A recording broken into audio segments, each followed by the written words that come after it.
Tim media Liputan 7 sedang berada tidak jauh dari gedung Lakmat BSI Aceh. Gedung yang digadang-gadang merupakan tertinggi di Provinsi Aceh. Tampak gedung BSI begitu megah dan mewah. Tentu menjadi ikon kota Banda Aceh dalam beberapa dekade ke depan ini.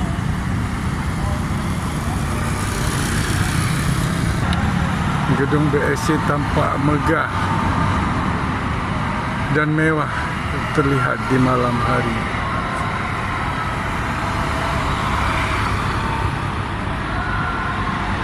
Gedung yang menjadi ikon kota Banda Aceh mulai 2024 ini.